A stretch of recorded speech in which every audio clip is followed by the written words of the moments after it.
Hey guys, welcome to Silva Linings Playbook. My name is Scott Silva, and I'm here with my co-host and son, Marcus. Hey What's Marcus. going on, everybody?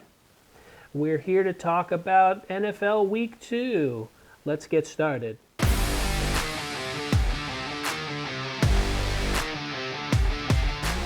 Welcome to episode 2.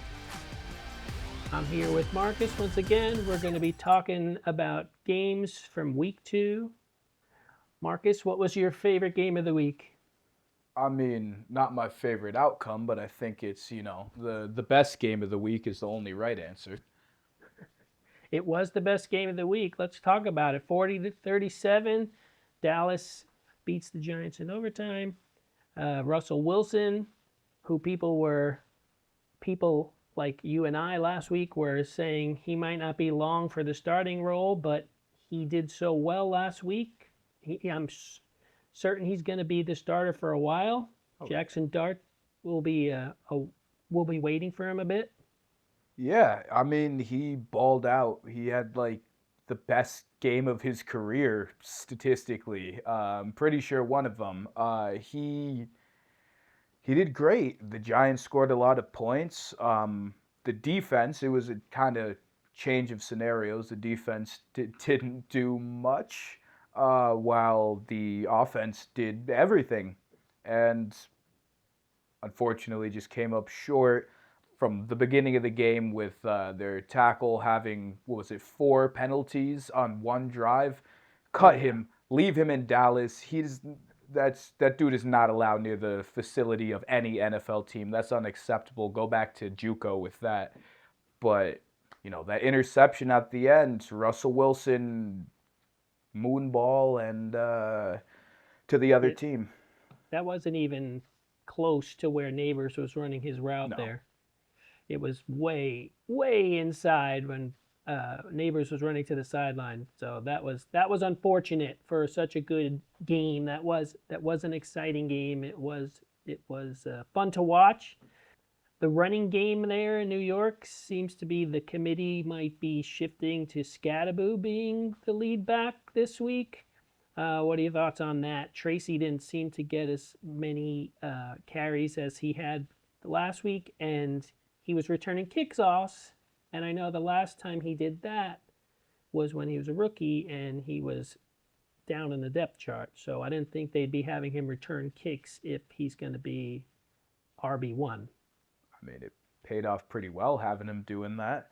He got some nice returns, 20 plus, 30 plus yards, which is great for field position. But Scadaboo he's a dog. He's a beast. He's like the Tasmanian devil of the NFL. And I'm so happy he was there. I loved watching him at Arizona State. And the fact the Giants got him on day 3, I believe it was, I was super happy. Very happy with the draft overall, from Jackson Dart all the way to, Marcus Mbow. Their whole draft picks were all good, and all are pretty much being utilized in some capacity. I think they need a little fire. They need a little energy. Obviously we don't have Saquon in that running back room, and I'm not saying that anyone we have fills those shoes, but at least they're bringing the energy, they're bringing the fire, they're bringing that mentality. I want my running back to think like a linebacker, and Cam Scadaboo is a 5'9" running or linebacker, essentially running the ball.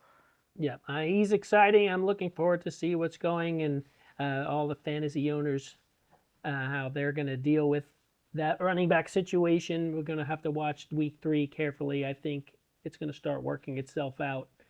Dallas defense missing Micah Parsons. Clearly, they did sign Davion Clowney this week, and I'm not sure if that's going to fill Micah Parsons' shoes, but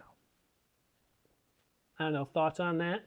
I'm just happy he's not in Dallas, because it makes it a lot easier to root for great players when they don't play for your division rivals that you haven't True. beaten in God knows how long. Very true. Um, so I'm happy for him. I'm happy for the Packers. I'm happy he's not facing the Giants twice, because that could have impacted the score of that game a little bit more, not in the Giants' favor. And I don't know, there's things to build on. Overall, the team intrigued me. I think we played what I was expecting to see week 1 against the Commanders, who I don't know, thought would be a little worse this year, which it looks like they have been. But obviously not worse enough to lose to us week 1. And yeah, I don't know. I don't really have much to say. I don't care about the Cowboys. I just want to see the Giants improve. Dak, of course, maybe I shouldn't have hyped him up in the last Yeah, cast Dak. here because, he played pretty good in that second half of that game. And I don't know, just back to the drawing board, back to Dable and Shane trying to save their jobs.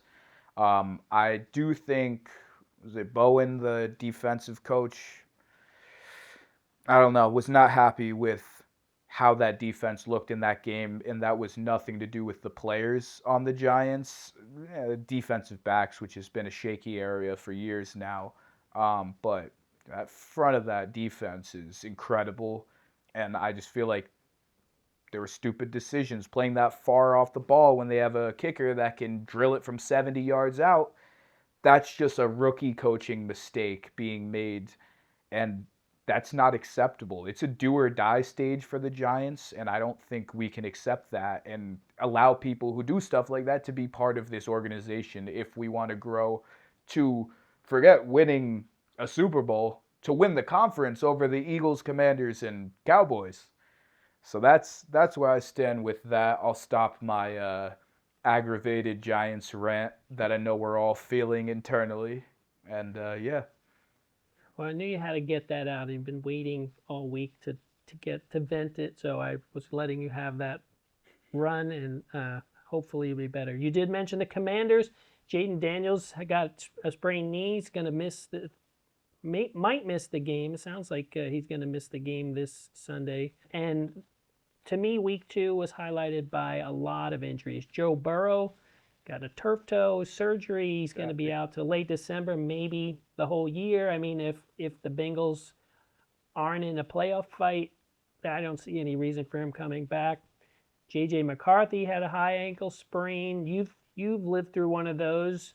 They're saying it's week to week, but in your experience with having a high ankle sprain, what do you think the realistic timetable for him to come back would be? I mean, I didn't do it in a realistic amount of time. I came back, I BS'd the test, the strength, the flexibility test, all the stuff they have you do for injury protocol with the high school team I was on. And it felt like I had a knife in my ankle.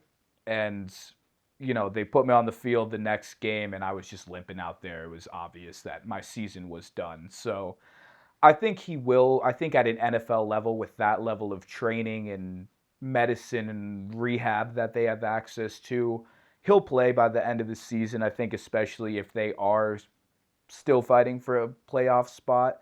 I think they're going to put their guy in. But yeah, a couple weeks, see how it is. I have faith in NFL trainers and medical staff, so I think he'll be back before the season ends. Yeah, he'll be back. But the weird thing about his injury is the Vikings' next 2 games are overseas. So, not being at the facility with the trainers, is it good for him to travel and do the rehab, or should he just stay put in Minnesota and get rehab? They do have a bye, so he could miss only 2 games and come Mm. back after the bye. I don't know. My thoughts would be let him stay home and do the rehab and not have to be stiff and sitting in an 8-hour flight to to Yeah, be in those no, games that he's not going to play in anyway. no, He's it too doesn't young.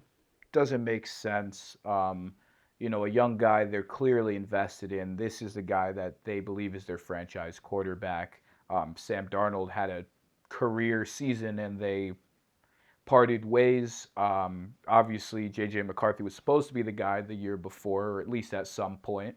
Um, the injury kept him sidelined for the whole year, so we didn't get to see that. And I think you got to protect your investments. Don't risk it. The overseas thing, that's no. I know you want to be with the team, but I would say stay back, rehab. If anything, you have more access to the trainers and facility stuff since they're not taking care of anyone else there immediately. Um, and that's what I think the best decision should be. But also, he's the quarterback. He's the leader of the team. Even if he's sidelined, I'm sure you can't make an NFL player not go. Yeah, this will be interesting. They also lost Aaron Jones with a hamstring injury. He's going to be out for a while.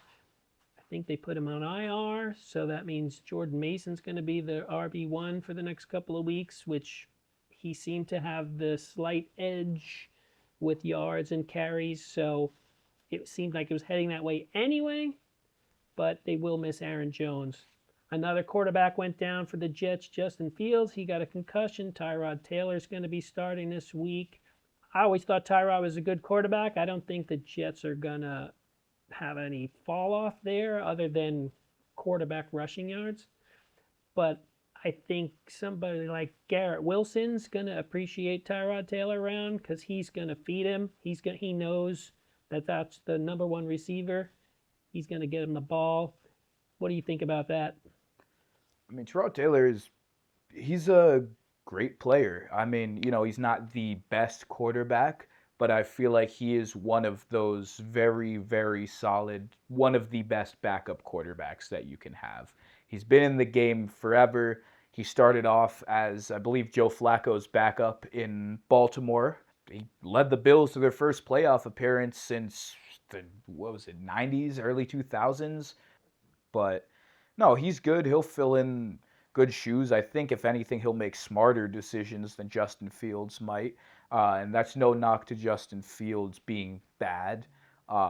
As I said in the last podcast, also, I was thinking that with Urban Meyer down in Jacksonville that year, where it was really the 1-2 between him, Trevor Lawrence, and then I believe Trey Lance was the guy who was the number three. Who, that's another story. But I thought Justin Fields should have been number one overall, not necessarily how things have played out, but Trevor Lawrence hasn't done anything in Jacksonville either, so guess they're both on the same page. I Yeah, like this.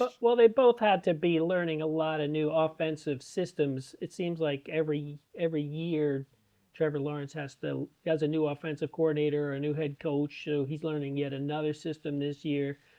Justin Fields in Chicago, then Pittsburgh, now with the Jets. He's dealing with a lot. These Oh guys are yeah, great because they're definitely catching on and learning the new systems quickly, but the continuity, the familiarity, knowing the plays, knowing where people are going to be, it takes some time, which, as we were, at least, I shouldn't say we, as I was harping on, the first couple of weeks of the season is when these guys really start to get that rhythm because they didn't play at full speed and didn't really play much in the preseason games, if at yeah, all. Some teams not at all. yeah. You know, It's and, still it's and still a talk. Oh, go building ahead. phase. It's you can't really trust the record of the first 2-3 weeks of the season. Once you're at 4, 5, 6, then that's starting to be like, okay, if you haven't lost a game, you're probably gonna have a decent playoff run. But the teams are still struggling. The Chiefs, who knows if they're going to be good this year? Um, they could turn it around and have another Super Bowl run. They could go 0-17. I really don't know from watching them. I know we're not on that game yet, but I haven't seen anything that can help me dictate what that team is going to be this season or how Mahomes is going to be this season. Um, you know, Well, he's definitely their leading rusher. I feel like they're missing Rice and Worthy for sure. I oh mean, yeah, Rice is suspended for the first 4 games, so he'll be back in 2 weeks. But are they going to be 0-4 when he comes back? Are they going to be 1-3? They're going to be 2-2. I mean, if Travis a Kelsey. lot of these, yeah, Travis Kelsey too is not. himself. But then again, he's the main target, so defenses are going to key on him. They're not really worried about Juju Smith-Schuster or Hollywood Brown. They're not seemingly worried about him. So Kelsey's been productive so far, but he's got all eyes on him because everyone knows he's Patrick's favorite receiver. Well, and that is why I'm going to say something that will make you happy as a Patriots fan. That's why Mahomes will never be Brady and Kelsey will never be Gronk, because who the hell was Brady throwing to other than Gronk and Randy Moss for like 1 season, 2 seasons? And that was never an excuse. Oh yeah, oh shucks, we're losing out because our tight end's our main target. No, your tight end, if he's your main target, it's for a reason. The position is designed to be a blocker, a receiver, and to be able to mess up linebackers in the middle. Like I don't know. He's too Taylor Swift. That's what's happened. The Taylor curse has reached the Chiefs, and I don't I don't care. I don't want the Swifties coming after us, but I do No, I think mean I do think his happy for personal them. life is, he's got a lot of things going on now. So Yeah, he's nearing yeah. the end of the career. He's still productive. So He he's still been wants there to for a win. minute Nobody now. wants to go out losing in the Super Bowl. He's coming back for one more chance, but an 0-2 start. I mean, they've got the Giants on Sunday night, so one of those teams is going to have a win by the end of Sunday night. Well, I will tell you what, if the Giants defense plays like it did against the Commanders and the Giants offense plays like they did against the Cowboys, we're going to slaughter them. Now, we're the New York Giants, so we never get it all together without Eli Manning present. But I think I'm more confident after these first few weeks, even though it's really not an indicator of what the season's going to be. I think the Giants have a chance to shock everybody. And it shouldn't come as that much of a shock because they were neck and neck with the Chiefs last time they played. And with a much worse roster, in my opinion. So if they could do it then, I think they could do it now.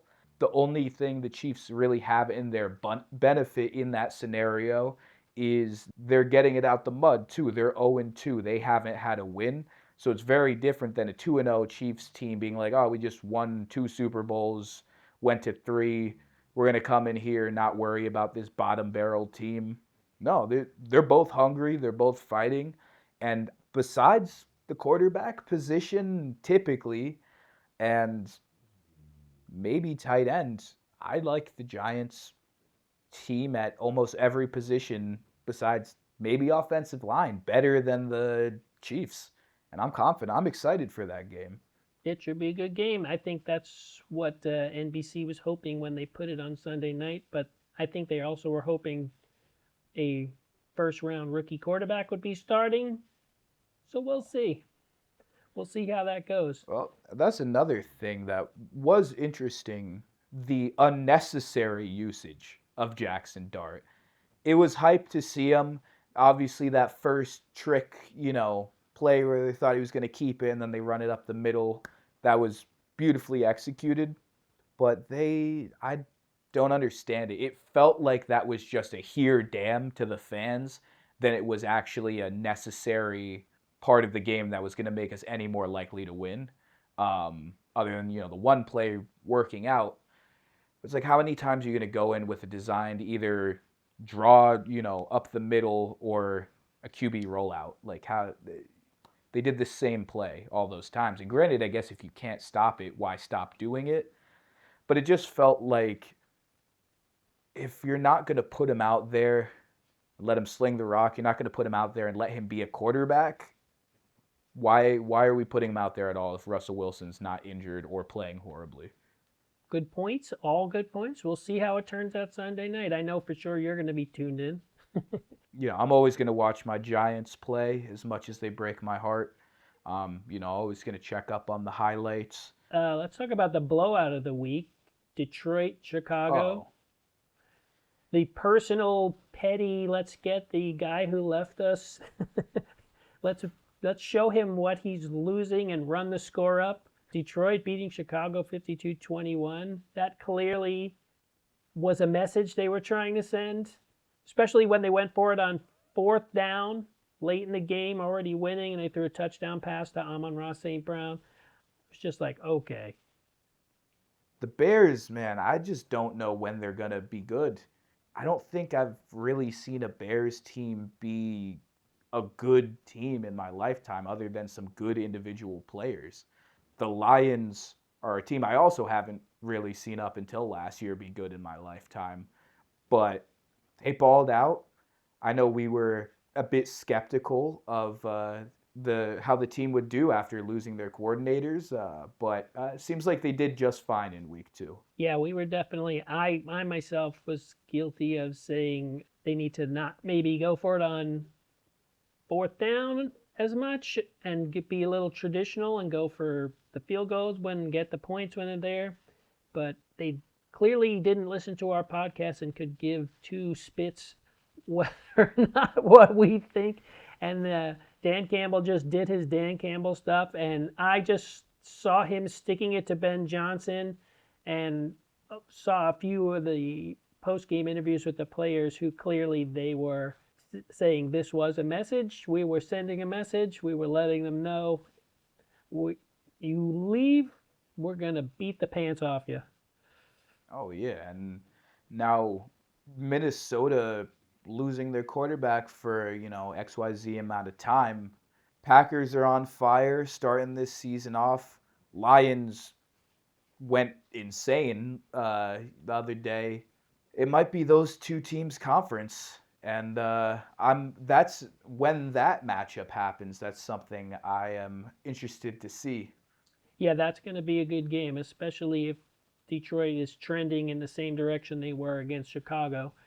Back to Minnesota, since you brought that up, Carson Wentz will be starting. I mean, the guy was on a pace to get MVP for the Eagles the year they won the Super Bowl, and Nick Foles did his little touchdown pass that was an illegal procedure that wasn't called. But no, I'm not bitter. It's fine. Well, So I think Eagles I think certainly Minnesota's never going do to be illegal fine. formations. I think Minnesota's going to be fine without J.J. McCarthy because Carson Wentz knows how to play quarterback in the NFL. Yeah, I mean he's a good player. His health is just not he's just not durable. From tearing his ACL against the Rams that year they were on the Super Bowl run, concussions, just getting banged up. It's sad, honestly. I mean, as much as it would make one happy to hate on a Philadelphia Eagles quarterback, he's not an Eagles quarterback anymore, and yeah, I'm rooting for him. I hope he comes in here and has a Sam Darnold like season, and it's a question of who finishes the season at quarterback. But that's the thing now. If Wentz comes in and wins these next 2 weeks, uh, and the team is rolling and the offense is scoring lots of points and the running game's going and Justin Jefferson's catching passes, which I think J.J. McCarthy was not getting him the ball as he should and not leaning on him and looking in his direction as much as he should. Carson Wentz will definitely, much like Tyrod Taylor, as we spoke about earlier, he's going to look for that main receiver. In this case, Justin Jefferson. He's going to get him the ball. Hopefully, T.J. Hawkinson will start getting the kind of numbers he's used to accumulating. They're definitely going to run the ball more and give Wentz a little breather. And I think Jordan Mason's going to have a big game this week. But I think, again, when you got a guy like Wentz who's played in the league a long time, he knows where to give the ball. Give it to your wide receiver one. Give it to your tight end. He's going to dump it off and not hold it. Yeah. But I think Minnesota's going to be okay this week. I think he'll do just fine. I'm not expecting an all-star showing, although it would be nice to see. But I think he knows how to play quarterback, and he's going to come in and play quarterback. I don't think he's going to make too many stupid, costly mistakes. I might not light up the stat board, but I think he will get Minnesota at least in a position to win if all other aspects work out. Under the topic I have in my notes, the heading of "Don't Look Now." So don't look now. The Colts are 2-0. They beat Denver 29-28 on a last-second field goal, which shouldn't have happened, but there was a defensive penalty on Denver and allowed them to get a second chance at it and make that field goal to win the game. They haven't punted for 2 games. Their punter's stealing money from the Colts. He's not doing his job. He's just sitting on the sideline. And Daniel Jones looks like he might be a quarterback. Do we owe Daniel Jones an apology, or is this just this situation of he's in a better system now that fits him and has a coach who understands how to use him, as opposed to what the Giants did? I'm of two minds. Going off what we were talking about before, it's too early. He's playing great, but guess what? His stats in that first game against Miami were his stats in his first start or first win, whatever, as a Giant. It's like, I don't know. I don't think Daniel Jones was always the worst quarterback. But I also do think anybody who had to play behind the Giants' offensive line since Eli Manning's last few years, honestly, is owed an apology. I think Daniel Jones is better than New York allowed him to be, but I don't think Daniel Jones is him. I don't think Daniel Jones is the second coming of Peyton Manning. I think he's in a better situation, more competent coaching, at least coming in, than he had coming into New York. I think a line also a that thing can block helps. Yeah, and their running game is going crazy. Jonathan Taylor is being Jonathan Taylor and doing things. Yeah, I well, also he had think Saquon in New York, so that shouldn't be an excuse. though people forget after he got released by the Giants last year, he did wind up in Minnesota learning under Kevin O'Connell, who turned Sam Darnold's career around. I think we might be seeing a little bit of that benefit rolling over here in I was going to say Baltimore, that's how old I am, in Indianapolis, where the Colts, again, I think the system, they just understand how to use him. And I think maybe him sitting on the sideline last year and watching, listening, and being in that quarterback room with Darnold and O'Connell and McCarthy last year, some of that's rubbing off. He seems to be making better decisions in New York. He was just Mr. Turnover.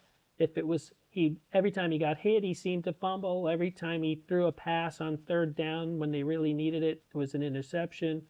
But so far, so good, and they're 2-0 going into week 3. Yeah, I mean, all the power to him. Wish him the best. But I don't think he was the Giants guy, even if the Giants roster was the Colts line and run game and this, that, and the third. Like, I don't think Daniel Jones was. He wasn't it. And even if it was more the Giants' fault than it's his personal fault or athletic ability, I just don't think it was meant to be. I don't think he was meant to be the New York Giants quarterback, even though everyone said he was because he's a Manning passing school graduate. Well, guess what? There was another Manning on the Colts, and he's there now. So it's still poetic. It still works out. All right, my next thought, is it time to worry for the Jets? After losing to the Bills 30-10, the Bills look amazing. They look like they're going to win the AFC East. Again, it's early, but they didn't look good in preseason, the Bills, and now they're starting to get it together and finding out ways to win. Josh Allen is being his MVP self. The Jets defense still looks lost 2 weeks in a row. 30 points. They gave up 30 points 2 weeks in a row. It's not looking good so far. The Jets. Enough said. It's the I don't. Jets. Yeah. Move on. Next topic. Losing Justin Fields and that dynamic quarterback play that he can bring and that ability to run. I don't think Tyrod Taylor's going to do that unless he has to. That's a weapon they're going to lose. Hopefully, with his concussion, it's not so bad, and he can come back sooner rather than later for his sake. I don't think that the Jets would, in any reality, have a complete turnaround this season, everyone healthy or not. But get yourself to that 6, 7, whatever win range, 8 win range. Have something to show for yourself going into next year. Coaching confidence, surrounding staff's confidence, the confidence of the players on the team, and the likelihood of free agents signing with the team next year that can help them out too. I think you just need to show that this is a legitimate team. This isn't you know, the green joke of the league. This is a team that means business. This is a team that's trying to make the playoffs in a conference with the Bills, or division with the Bills, same thing. But I don't know what to expect of them, and but I am excited to see what they do. Just because it's almost there's certain teams you just want to see win. The Giants were a little too good for too many times for you to really feel bad for Giants fans for liking a bad team now. But Jets fans, Browns fans, like these people are gotta be the most locked in and loyal fans you could possibly be to put up with this for your whole life. And I think they deserve it. And I don't know. I like the attitude the new coach is bringing. I don't know. I like Justin Fields. I think they'll do something. I just don't think that something is a playoff run. Yeah, definitely not at this point, but we'll see how it goes this week. As far as job security alert, besides Brian Daboll, it looks like Mike McDaniel in Miami, based on watching him in his press conferences after the last game, he looks lost. He looks like he doesn't have answers. He's a brilliant guy, but he looks super confused about what's going on in Miami. And Tua doesn't look like he's it. No, Tua maybe could have been it, but that dude has to have Swiss cheese brain at this point after the amount of concussions he's had. Mike McDaniels, the fact Hill, once I saw the thing about the players starting to like host meetings without him about what the team needs for the future, that means he's lost the locker room. That means he's lost his captains. That means everyone is sick of that, whether that's more on him, more on Tua, more on defense, whatever you want to blame it on. Because honestly, that whole entire roster and staff can be flipped up and put upside down at this point. But they need to get it together. Tyreek Hill is there. Yeah, they're talking. A lot of talk I heard this week seems like general managers are starting to ask about Tyreek Hill's availability. It's a little too early. I don't think they're ready to abandon ship yet after 2 games. But yeah, the Chiefs could use him. That would work. But the Chiefs are going to get some help in a couple of weeks. But right now, Miami's not really running the ball. Achane is a little bit banged up, so he's not doing his normal production so far. They played on Thursday night. They played the Bills well. It was more competitive than a lot of people thought, myself included. But it came down to the end. But then it was another Tua turnover where he tried to force a ball in a place he shouldn't have. And that just turned the game. Yeah, I mean, that was a really good game. And Miami looked competent, but it's little mistakes. You could have great stats, just like the Giants game could have great stats. All it takes is that one interception that costs you the game. All it takes is one penalty that costs you the field position to secure a game. I don't know, but I think once a team has lost faith in the person who's supposed to be leading them, and that's not the quarterback, that is the coach. The quarterback's leading on the field in the locker room. that's the coach's team. If he's confused, he's lost, your players are excluding you from their plans for the team, all signs point in the direction of you're fired, buddy. Like you're gone. And I like him. He's a funny coach. Yeah, we He spun on seems like a Hard more Knocks the laid season they back, were there. younger dude, but I don't know. He also might be like too much of a goofball to really lead a serious team. Okay. Like I know, like no disrespect to him, but like I don't know his energy that I get. And granted, the media and how you address the public is different than who you might be behind closed doors or as in an authoritative position. But I don't see him as a guy who would get me hyped up, ready to run through a wall, ready to beat a team that might go to the Super Bowl this year. You know what I mean? Like it Yeah, just he's not seems having those Dan Campbell type he's like speeches. he reminds me of like an uncle playing catch with you. Tossing the pigskin around at the park. Like, hey, buddy, try to get it down there this time. Like that's how I imagine his coaching goes. Well, I'll have to go back and watch that Hard Knocks season again and see if some of those things are right. Or he's just memeing or vaping on the sideline, whatever he's doing. Another thing that popped up last week, Tom Brady was spotted in the booth of the Raiders, the minority owner, but broadcaster being in the booth, people were saying maybe that's not correct. He has access to the other teams in those pregame meetings and stuff. Well, He that's might have nothing new. information that can pass on. And like you're saying, with all the previous gates in New England, as I'm well aware of, Deflate Gate, and what was the other one? The Belichick one. Spygate. Spygate. I can't believe I forgot that one. Spygate, Deflategate, and now he's doing interviews with teams and players in prep for his broadcast. He knows things. Is he passing that on? I don't know. Is that illegal? Is that illegal? It is legal for a member of ownership to be in the booth, at least to my understanding from the limited amount of research I've put into this and consensus of people.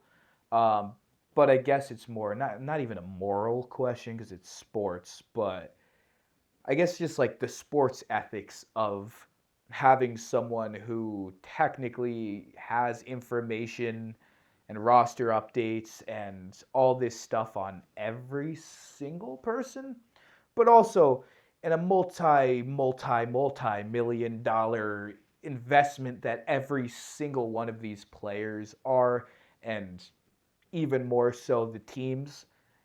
There's no way in this big a league with that much money and everything, they don't have insider people for most NFL rosters. They all got to have an inside guy. I don't, it, may fall within some guidelines that are okay, but I'm genuinely convinced, like, with how public everything is, and you could have a fan in the stands with the new iPhone zoom in on the coach's card from nosebleed seats. You know what I mean? Like, I'm convinced that every team cheats, every lineman holds, and every defensive tackle has been offsides for a quarter of their plays. And that's another thing too. Speaking of offsides, just you saying that phrase made me think of the Eagles this past week beating Kansas City. It was a close game, but the lot of whining that the tush push or the brotherly shove, whatever you want to call it. It's seeming on a couple of plays, the two guards definitely fire off before the center snaps the ball. That should be offsides or legal procedure, and It it was is. never called. Yeah, I mean, I would love to tear into that more biasly if they were not playing the Chiefs with their dark magic and cheating and refs and all that last year. So, well, I'll let it slide for week 2, but going forward, that needs to be checked more. They got plenty of cameras, and at all levels and angles. I think that needs to be better monitored. I don't think the tush push should be banned. I think it is a perfectly legal play. Is it a cheap play? Is it a I'm not going to say the words I would use to describe it and or Eagles fans, but Easy. I just I don't like it, but whatever. I'm a Giants fan. I don't like the Eagles. I think it should exist. It just has to follow in the guidelines of what's legal within the sport. Yeah. If I'm But lined up regularly in shotgun and I start lunging forward as a guard before the ball is snaps, that's a false start. I don't understand how you can then do that when the quarterback is holding your nuts and it's not offsides then. It doesn't make sense to me, but I don't think the tush push should be banned. I think teams should get better at stopping it, and if teams can't get better at stopping it, why is no other team doing it? right, Like other not than to the not to Bills give seem to Eagles. do it well. Well, the Bills. I guess the thing with the Bills too is Josh Allen just has to like lean forward and he has a first down with his 7'5" self. Jalen Hurts is like 6 foot 6'1", so it is a little more, I guess, a little more motion, but that probably helps his case because he can hide behind his center and guard. Right, and he can squat like 600 pounds or something. That was all the Oh things. He's yeah, really strong in his lower body. He could run the ball. Uh, no, I he's a think with great all the athlete. stink that was made in the media and people posting clips on social media and the Good Morning Football and all the sports shows on NFL Network and ESPN this week talking about it so much, I think the refs are going to be looking for that moving early, and we might see some penalties thrown for the first time on that play. But I don't know. They and definitely you have the know, cameras, like you and said, to you see it. know that all of those Eagles fans are gonna freak out and throw a hissy fit the first time that they get a flag called on any trick play formation, and they're gonna be like, "Oh no, no, see they can play too much." No, brother, you're offsides.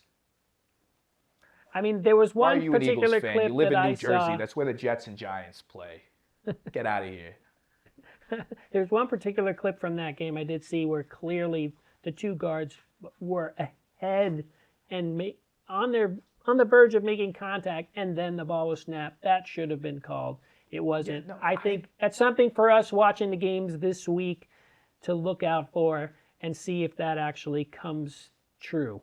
hopefully, but that's another gray area too. I feel like is what is a false start on the offensive line? Because I feel like more than ever, especially pros and even college, like the offensive line, you'll be set and then having a whole conversation, sip some tea, eat some biscuits, and then they snap the ball and go. And it's like, I'm sorry, in high school, if I twitched my head, if I did this, that counted as a false start because I'm drawing the other team off sides. But now I'm able to get set as a center, point out, tap my guard, call back to my quarterback. Like what? No, you're moving, bro. That's a live ball at that point, whether it's gotten off the ground more than an inch or not. And that's one thing I don't like to see. I don't like it.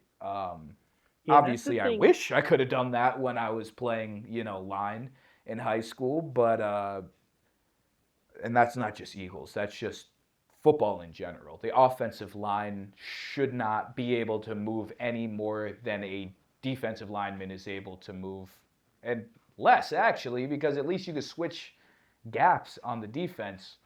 Offensive lineman, you're supposed to be bigger, better, stronger, and badder. Why you need to move and have a conversation for block me? Spoken like a true defensive tackle right there. So I just think with the tush push, the one thing I still never understood, like the ability to push a ball carrier. I always thought that was illegal. You know, if defensive players can't use leverage to like block kicks, they can't like push guys, they can't jump off of guys. I just don't understand how you can take your hands and extend them and push a guy. I could understand if they're not using their arms and running into and blocking, like that's just collision. But Yeah. the clear, like you watch some of the guys, the tight end will come in motion and he'll have his arms out and push, literally tush push Jalen Hurts and give him that assist. That's, to me, it's a quarterback sneak. I don't think the play's illegal. It's the extending of the arms part of it that to me seems the thing that I was always taught and I had always heard and all the announcers for all these years watching football is that you can't aid a ball carrier. But I feel it like seems like they can do it now. I mean, I'm watching guys this year, last year, a guy's running, a lineman will come and help pull the running back further or a receiver along. The play should either be illegal and you can't help anybody or be quiet and let it go because you've let it go for a couple of years now. And it sounds like a lot of sour grapes with people because they can't stop it. yeah, which is why I'm saying like it in designed play, it's not illegal. It should be done.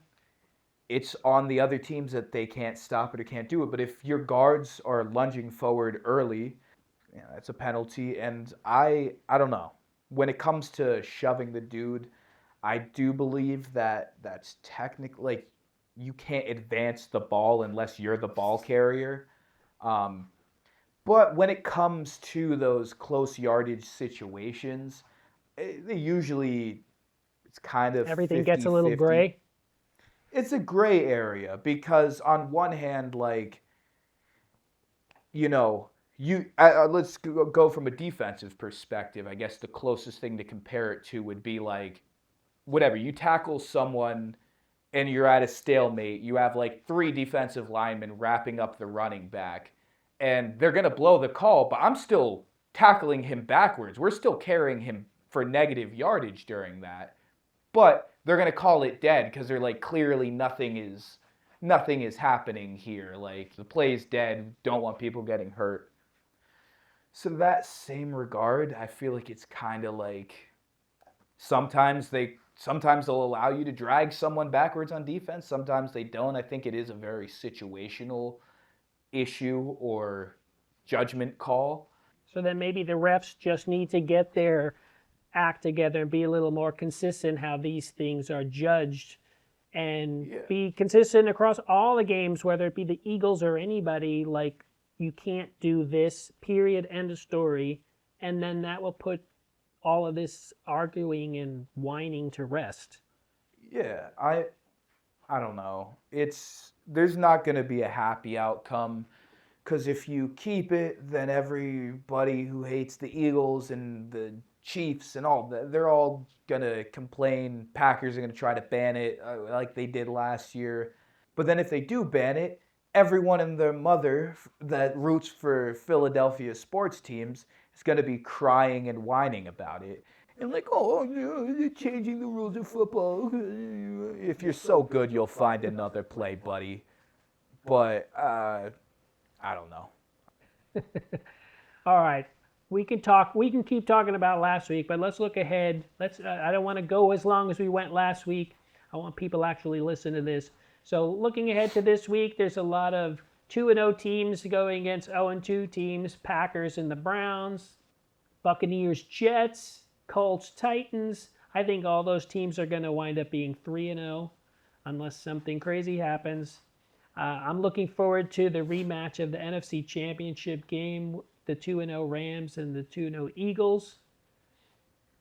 And Well, that then wasn't we've the got the 0. championship game. That was the divisional round. That wasn't the divisional round? No, the or no, it was the divisional round. The conference was Commanders and Eagles. Oh, right. My bad. The nightmare matchup. Right. Yeah, but the Rams are not going to have any snow. Not going to be worried about like snow in Philadelphia this week. They can't complain about the weather this time. But they got 2-0 Rams, 2-0 Eagles. Chargers 2-0 against the Broncos is an interesting matchup this week. We talked about earlier the Chiefs and Giants, the 0-2 Bowl. Someone's going to be a winner out of that. And then we also have the 2-0 Cardinals against the 2-0 49ers, which that could be the deciding game that could lead to who wins that division, since they're both 2-0 at this point and playing well. So I'm looking forward to those games. I'm looking forward to the games like the Bengals to see how they do with Jake Browning, who's a, they're 2-0 going up against the He's their Vikings. So you got quarterback. They should not bring someone else. Jake Browning and Wentz. It's the backup quarterback bowl there. That could be an interesting game as well. What games are you looking forward to this week? I mean, I'm trying to watch all of them. Obviously, the Rams Eagles should be a good game. I think we'll see how real both of those teams are this year because both of them are 2-0, but neither of them have necessarily lit up the board this season yet. Haven't seen anything that screamed like, "Yep, this is a Super Bowl team." So that'll be a good matchup to see how they can bounce off of each other. And I mean, Giants Chiefs. I like I said, I think that might even be a game we see in a similar vein of the Cowboys Giants game where I think it's going to be a close game. It's either going to be like a 13-17 game or it's going to be a, 80 points on the board type of game. I'm looking forward to the Steelers and Patriots, both 1-1. Patriots looked really good last week. I'm hoping they capitalize on that momentum and make Aaron Rodgers have another bad day. I don't know. I want Aaron Rodgers to do good. I don't know. Steelers are another team that's liked in the family. I don't have any issue with them. I'd say, like, they're one of the teams I'll root for if the Giants aren't playing on any given day. But, yeah, it would be nice to see Aaron Rodgers go out with a bang. This has to be his last season. I don't It know how seems much like it. longer. I don't know how much longer he can do it physically, mentally, or contractually. How long any team is going to keep him around. Um, but if he can get back to how he was playing week 1 and do that a couple more times, then the conversation might be a little different. Last week I was saying like dark horse, way too early Super Bowl prediction, Packers, Steelers. I don't quite think that. Well, if the Steelers win, that'll help with your prediction and definitely help them and Aaron Rodgers achieve what he came back for. I think he's looking forward to the matchup with the Packers later in the year. So we'll see how that goes when it comes up. The Packers do look pretty solid but on both sides of the ball. I think Jordan Love needs to have a breakout game this week against the Browns. That's a tough defense, but they're 0-2 and can't really score points. So the Packers, if they can just take care of the ball and not turn it over, they should wind up 3-0, I think. And then maybe it's time to start talking about Dylan Gabriel or Shadur Sanders. I was gonna say, why did they get rid of Jameis Winston?